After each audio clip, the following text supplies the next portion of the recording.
Neym and welcome to my channel. And now it's travel story time. So me, my friend Jody, and Seth went to Cebu last July 15th until July 18th. So medyo short lang yung trip namin because, you know, work is life.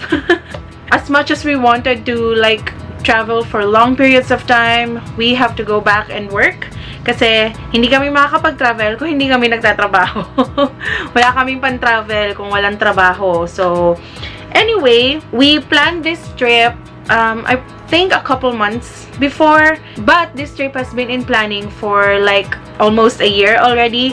Kasi, Seffi, she just graduated from her residency early this year and kakapasa lang din niya as diplomate ng internal medicine. When she was still in residency training, she really wanted to, you know, travel with us and go somewhere.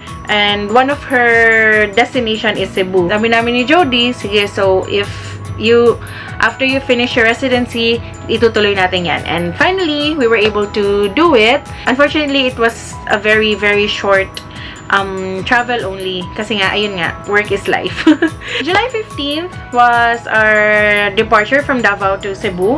So, our original schedule for our Davao to Cebu na air trip is around 6 in the morning, parang 5:55 a.m. and fortunately, na-move siya an hour. I think naging 8 a.m. Yeah, naging 7:55 a.m. from 5:55 to 7:55. So, it has been moved a couple hours pala, not just an hour. Buti na lang din. Medyo maaga pa rin siya, but still, medyo mas okay na siya. Kasi sobrang aga nung 5:55. We departed on a very, very rainy weather. FYI, I really love airplanes. I love anything to do with airplanes. In fact, I have this sort of dream na gusto kong maging piloto. But I really have a huge anxiety when it comes to flying. I've been traveling a lot lately, pero sobrang kinakabahan pa rin ako palagi every time na nagta-travel ako by plane. That flight was no exception since it was very rainy, it was very cloudy. There was some mild turbulence, and mild turbulence is pretty scary for me already. If it's sort of normal to other people, yung mga ganong klaseng turbulence, sa akin medyo nagtitrigger na siya ng konting anxiety. And buti na lang din, medyo maaga yung flight because sobrang inaantok pa ako. So, I was able to go to sleep during the flight. Pero, yun nga, from time to time, pag nagtuturbulence, nagigising talaga ako. We arrived in Cebu still on a rainy weather. And we found out that on that week, meron palang low pressure area. Medyo maulan talaga nung pagdating namin. We arrived in Cebu mga alas 8 ng umaga, I think. Sinundo kami nung kapatid ng uncle ko who lives in Cebu. Yung arrival namin, iba na kasi parang nirenovate nila yung dating arrival area. Pati yung sumundo sa amin, medyo nalito din sila kung saan dadaan. Parang nasundo yata kami around 9 a.m. So, we decided to have an early lunch na lang. Siyempre, since nasa Cebu kami, we have to feast on what Cebu specializes on, lechon. Kumain kami sa CNT Lechon. I forgot kung saan siya banda. It was my auntie who actually suggested the place. So sabi lang namin, gusto namin kumain ng lechon, and she was the one who brought us there. Of course, Cebu lechon is very, very different talaga. Sobrang sarap talaga niya. After our lunch, pumunta kami ng hotel, but it was still pretty early. It was still around 11 or 11:30 in the morning. So, pagdating namin ng hotel, 2 o'clock pa yung check-in. I already told my auntie na sunduin na lang uli kami because on that day, we were planning to go to Happy Beach. As most of you know, Happy Beach is one of the most trending destinations lately. This Instagrammable beach na sobrang ganda talaga tingnan sa pictures. Just look at those vibrant colors of the lounges and that inflatable island. Super attractive talaga. That day, we were actually planning to go to Happy Beach a little early. Pero, ayun nga, due to some circumstances, so nag-decide kami na hapon na lang kami pupunta. So, I told my auntie na sunduin kami sa hotel at 2 o'clock. Kasi nga akala namin makakapag early check-in kami. We just decided to go to a nearby coffee shop. So, katabi lang ng hotel, and doon na lang kami tumambay hanggang alas 2 ng hapon. So, around 2 o'clock, sinundo na kami ng auntie ko, and we went back to Mactan, and medyo malayo siya. It took around almost an hour of travel time. Pagdating namin doon, I really cannot imagine how parang I cannot explain how I felt when we got there. One of the red flags na nakita namin when we arrived at Happy Beach was parang yung kanilang registration area. Happy Beach is located in Tambuli Beach sa Barangay Maribago, Lapu-Lapu City. Yung resort kasi mismo was located parang further back na may dadaanan ka pang private road papunta doon. Doon sa labas ng private road na dadaanan namin, there was I forgot to take a picture of it kasi parang medyo na-shock ako ng konti nung nakita ko siya. It was just an open tent na meron siyang mga monoblock tables and chairs, tapos may flag lang ng Happy Beach na nakalagay. For a very pretty beach like this, we were actually expecting na parang meron siyang konting parang guardhouse or parang office na maliit na dun ka mag-register. Medyo na-shock kami sa itsura nung kanyang registration area bago kami pumasok. And since it was a private road, yung dadaan namin papunta dun sa beach resort mismo, limited yung number of people na pwedeng pumasok pag may sasakyan. So parang yung driver lang and kung sino yung guests. And since my auntie and my uncle were with us, so kailangan pababain yung uncle ko, so we decided na lang to take the shuttle. Meron naman din silang shuttle. The resort mismo was around 300 meters from the entrance. I told my auntie na wag na lang kaming sunduin pabalik ng Cebu because we were actually planning to stay there until late at night, hanggang sa closing niya, because the resort closes at 10 in the evening and they still have some shows. Parang meron silang mga fire dance and stuff na shows for the night bago sila mag-close. So, we were planning to actually stay there until closing. When we got there, doon talaga mismo sa entrance nila, okay naman siya, welcoming siya. It looks so welcoming and maganda naman yung pag-accommodate sa amin. We actually booked our ticket from Klook. I think it was a little bit more expensive than the actual rate talaga nila kasi it was noted there na parang 980 something lang yung rate nila for yung all-day access. We actually bought it sa Klook a little bit pricier, probably because parang introductory price pa nila yon, but di ba dapat mas mura? Anyways, ayun, so we got there. We were then ushered dun sa parang orientation area nila where we were shown a video about safety regulations dun sa inflatable pool nila. So, yung mga bawal, yung mga hindi pwedeng dalhin, hindi pwedeng gawin during the inflatable island tour. Medyo makulimlim nung time na yon kasi nga, like I said, it was merong LPA, but it wasn't raining. Nagbihis po na kami ng swimsuit namin, and when we actually got to the site, parang medyo, wait lang, this is some sort of an expectation versus reality. Sobrang excited talaga namin when we got there. As you can see, the Instagram pictures, sobrang ganda niya, diba? Sobrang attractive. But when we saw it firsthand, it was so disappointing talaga. It was like the worst expectation versus reality. It was like sobra talagang hindi ko alam. I couldn't actually like express how I felt when I saw the actual resort. There were yung lounges nila, there were free lounges, and there was also a lounge na parang meron siyang maliit na table. It was called the Happy Jungle Daybed. Meron siyang table, so you can eat there. You can order your food and eat there. Hindi siya kasali dun sa ticket na binili namin. It is bought separately. Buti na lang din, hindi namin pinush yung ticket with the Happy Jungle Lounge because cushions kasi siya. And yung free lounges nila, the Pink Lounge, yung Pink Valley Lounge, tsaka yung may Purple Lounge din sila dun sa other side. Parang ano siya parang beanbag yung itsura niya. And they were so dirty. Hindi yung dumi ng sand ng beach. It looks so moldy. Meron siyang mga greenish things on it. Parang ayokong upuan yung ganun. Parang sabi ko, wait, pass ako nito. I don't think I wanna sit down on this kind of lounge. Oh, another thing. the shower rooms, the toilets. I believe this resort opened November or December of last year. So, nakakalahating taon na rin siya. The shower rooms were so gross. So disgusting. I really don't know how to describe it further, but it was so disgusting. I wasn't able to take pictures of it kasi nagmamadali ako umalis doon. The doors were so cute kasi pink siya na wooden doors, but they don't have doorknobs. May butas siya for the doorknobs, but they don't have doorknobs. May nakalagay lang na paper para matakpan yung butas ng doorknob. So you have to lock the door using a bolt. The shower head was like yung parang pipe lang na nilagay lang nila sa ibabaw na pag binuksan mo para siyang gripo. Ganun siya. It doesn't have yung meron talagang yung madidisperse talaga yung water.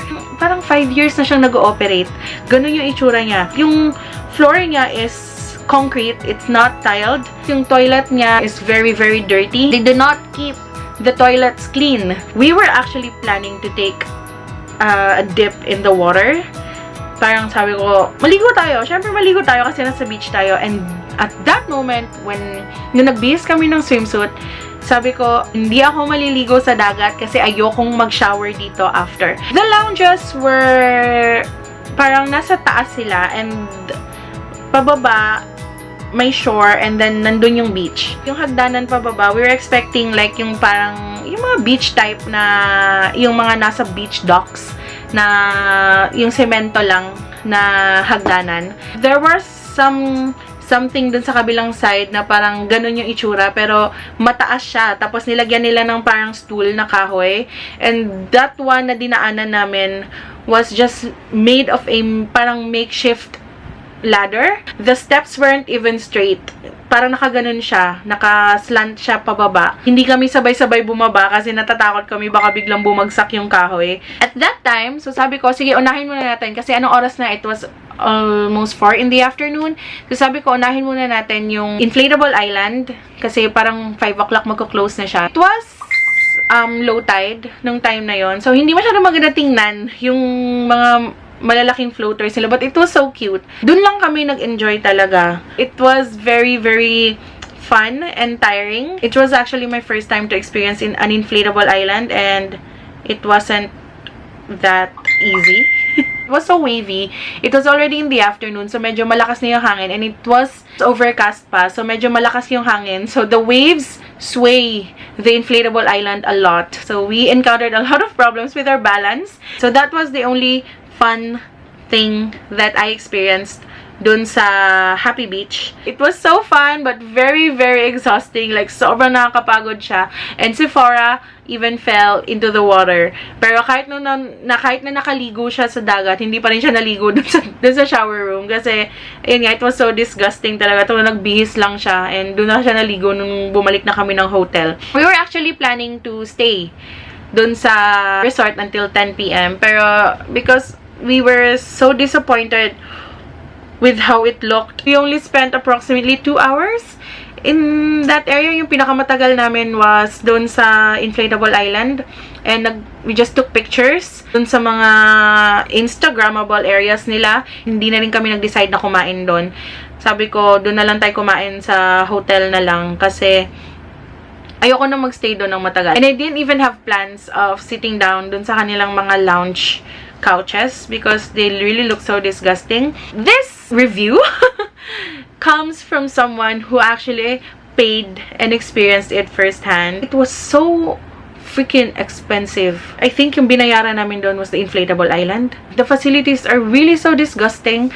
Sobrang dumi niya considering that this is one of like nakalagay pa dito, welcome to the Millennial Beach. Basahin natin yung kanyang ano. The Happy Beach is the definition of summer for this millennium. We've got one-of-a-kind attractions both on and off shore. Introducing our all-new Happy Jungle Lounge and crowd favorites such as the Pink Valley Lounge. God, wait lang, I'm sorry. Inflatable Island is okay. And of course, the world-renowned Unicorn Island. So, the Unicorn Island was yung area before the inflatable island na mayroong mga floaters, malalaking floaters na unicorns, flamingos. So, it was really, really nice. They are really, really cute. Pero hindi lang namin masyadong na-appreciate at that time kasi nga low tide siya. All these and more can be found in the Queen City of Southern Philippines, Mactan, Cebu. Sobrang scam nung kanilang pictures. The pictures were really, really good. So, sobrang scam talaga ng pictures. Sobrang na-deceive kami sa pictures and sobrang ingay ng cellphone ko. Wait lang ha. Sobrang ganda talaga kasi nung pictures niya. I should have known. I should have known. We had fun naman. We had fun. We had a lot of fun talaga dun sa kanilang inflatable island. Sobrang napagod kami after, but it was really, really fun. So, let me show you the ordeals that we experienced nung pumunta kami ng Happy Beach. Expectation versus reality. Na-scam me. We're scam. Very nice man. Kuan lang gid siya. Sa pictures lang gid siya, besh. Ang picture lang siya, besh. Dito mo tutorial sa niya. Besh, mo nitong ingon akong additional bayad. Asa? Ani. Besh, may na lang.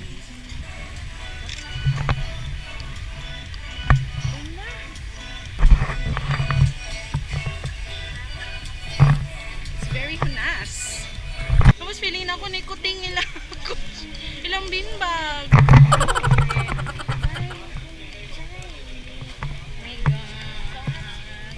Tapos na namin lang hagdanan. Oh my God! May basig mahugno ta diriti.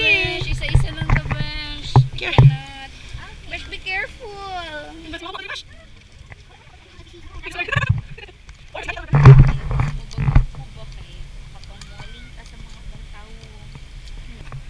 Uy, Loy, kayong unicorn! What happened to the unicorn?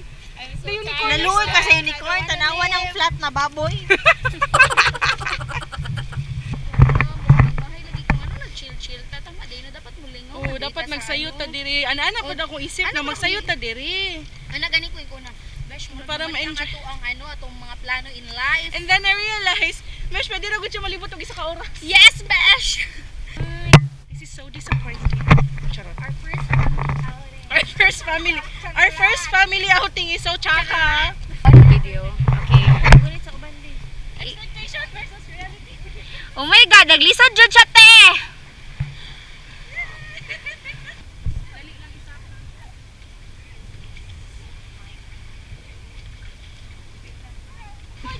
You can do it! You can do it! Basta mo ko, ah. Ha? Ako'y salig sa kong immune system.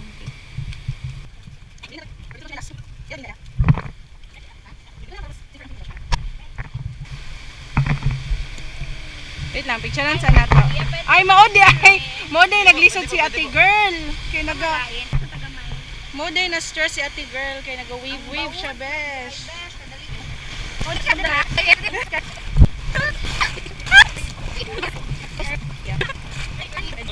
Mag-medyas na. Okay. Where are we headed?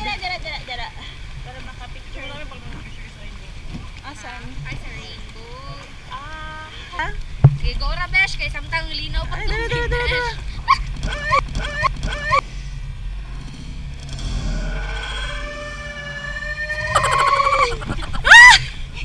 Nag-lotion ba kayo, ma'am? Yehey! Wait lang, besh. Mga to, kita dito. Seryoso na.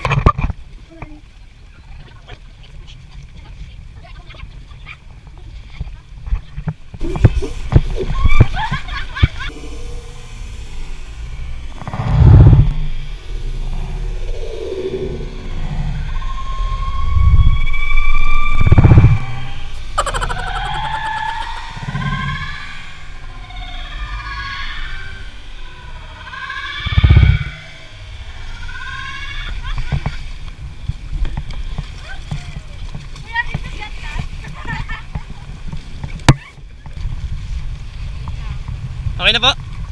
1, 2, 3.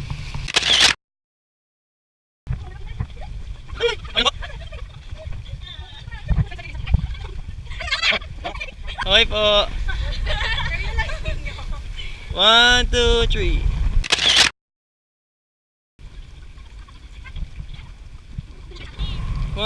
1, 2, 3.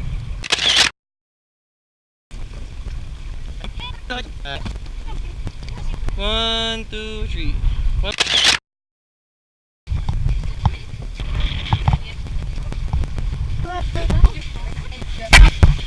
Yan, 1, 2, 3.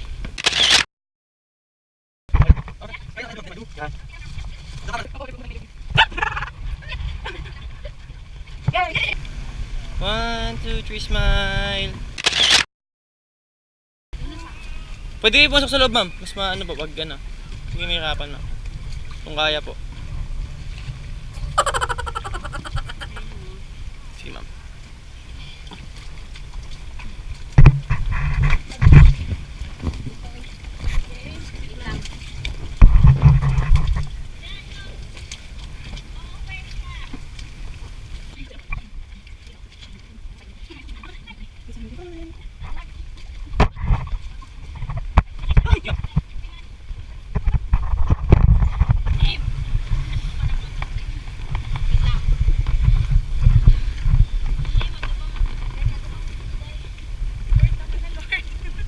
Okay po, picture po. 1, 2, 3.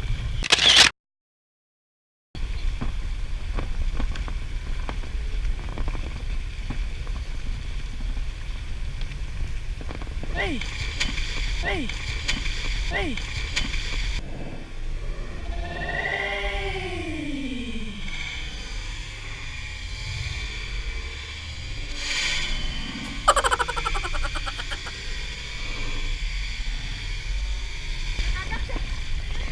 Okay lang, ma'am? Umabot kayo sa baba?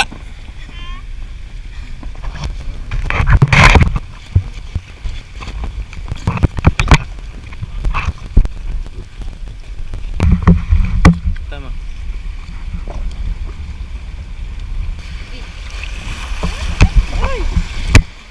Okay lang po. Okay lang.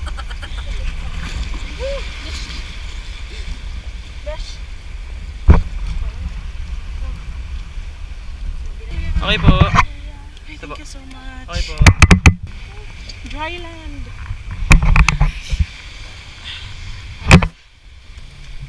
Bigi paningot ko ti. Pinaka-swimming jud ka. Oh, nahulog daw. Actually, pag feel ako marag di jud makaya. Nagikon sa man mag-swimming na lang ta. Kaya ano ko kung mag-swimming na lang ta, mo slide jud ko dito sa slide. Verdict.